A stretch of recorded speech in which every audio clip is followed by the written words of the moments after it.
making a recipe that I know you're going to really love. So these are meatballs, but we're going to be stuffing them, and in the middle is going to be brie and cranberry, and they are going to ooze and be super delicious. Can't wait to make this one. So if you've got leftover brie and cranberry hanging around from Christmas, then this is ideal for using up those. Or even if you haven't, go out and get them, because this is a great recipe to make. I'm going to make really large meatballs because I want them to be nice and juicy in the middle. Of course, you can make smaller ones if you want to. You just need to adjust your cooking times. This is my recipe for my brie and cranberry meatballs. I really do hope you enjoy it. Don't forget to hit the like button, and if you're new here, don't forget to subscribe down below as well for more Ninja Foodi recipes from me. It's free to do so, and also turn on that notification bell, and then YouTube will let you know when I do upload my next video. So Merry Christmas everybody. I wish everyone a happy new year, and let's go and make this lovely festive dish. So let's make brie and cranberry stuffed meatballs. Wow, they sound so good, don't they? So in here I've got beef mince, 450 grams, 75 grams of breadcrumbs, and you can use gluten-free if you need to. I have put in there so far around a tablespoonish of some fresh chives. Don't have to use chives, maybe parsley would be nice in there, so you can mix it up if you wish to. We're also going to need an egg, and we're going to mix all this together. So let's start mixing that beef in with everything else.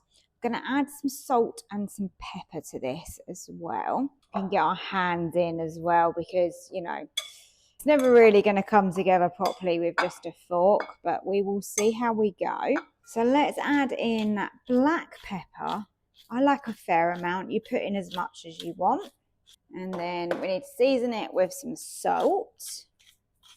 These are going to be absolutely delicious. I'm really looking forward to these. So I'm going to put them, I'm going to brown them on the edges on sear and saute. Then I think I'm going to bake them. Garlic granules wise, or you can obviously use fresh garlic, around a teaspoon. I want a kind of decent hit of that in here. But yeah, if you want to use fresh cloves of garlic, then just crush that in. This smells really good. It's the chives and the garlic, isn't it, that's coming through. That smell really nice. Okay, so I've got my brie ready here. Cranberry sauce. You can most definitely use some dried cranberries in the middle if you prefer to do that than using a cranberry sauce. But I think this time of year, most of us have got some brie hanging around in the fridge, maybe some brie you need to use up, and then some cranberry sauce as well. Now, I think this consistency is looking pretty good. So I think I've got the quantities about right. I've got a little bit of parsley and rosemary here, but that was really for after. So I'm not sure how many balls we're going to get out of this. So what I'm going to do is I'm just going to grab a piece, get it in my hand. Whoops. Now you can make these as big or as small as you like, but of course it's going to affect your cooking time. So, you know, if you're following me and you think, you know, you want them about the same size as me, and then you know the cook time is going to be roughly the same. So hopefully that helps you by seeing that in my hand. So I think something along those lines, bit of cranberry, bit of brie, we should be able to then encase it. I think anything smaller is going to give us a problem, but this seems to be sticky enough that we're able to create our meatballs from this. So let's just put that one down. That's a good guide for me to make all the others. And then let's prep our brie as well. So let's open up this brie. Let me know in the comments, do you mind the rind, or do you always cut yours off? For me, I always cut it off. My husband doesn't mind it so much. I just find it a bit of a weird texture and a bit chewy. And I don't mind if a little bit of it is left, but obviously you don't want to waste too much of your brie. But I just find if you can just sort of scrape down like that, and at least remove a little bit of it, I find that so much better. So I'm going to cut off a section here, And I'm going to do the same down the other side. I'm just going to get rid of some of that. What you want to do is then just get this into cubes, and we're going to see what sort of size fits in there. I don't think it's going to be a great deal, but it doesn't need to be. These are going to create the most delicious meatballs ever. You can serve these with whatever you want.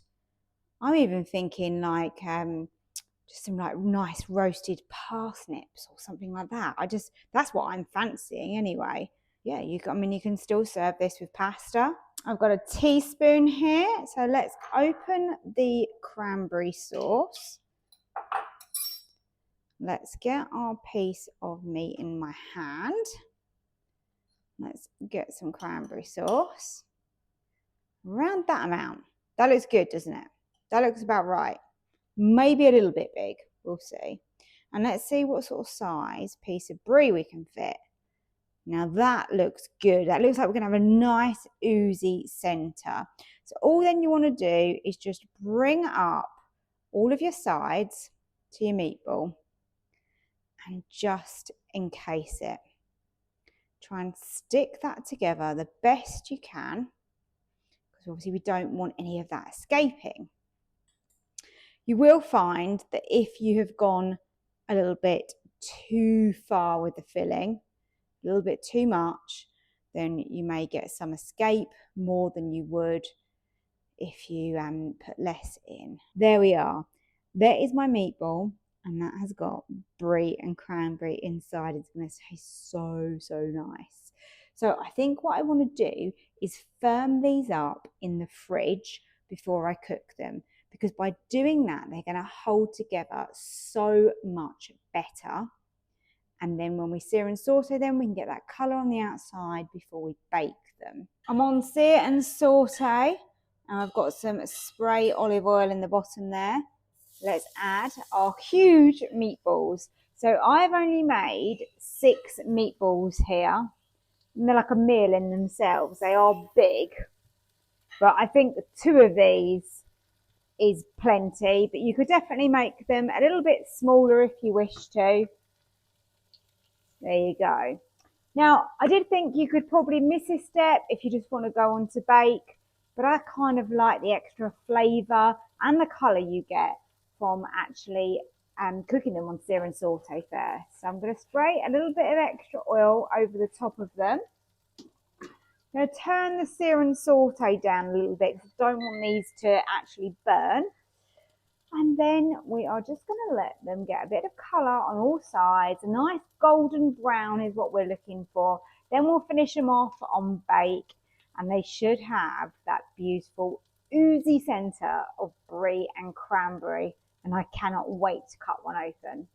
So I only seared and sauteed them for sort of 5 minutes or so, but we've got a little bit of a crust and a little bit of colour on there. So I'm happy with that. As you can see, they're still very, very pink, but that's fine because we're going to put them on to bake. If I'm honest, I'm not actually sure how long these will take to bake, but I'm going to put them on a bit lower, so on 180. And I'm kind of thinking between 10 and 15 minutes. Let's go 12, and then I'm going to give them a check.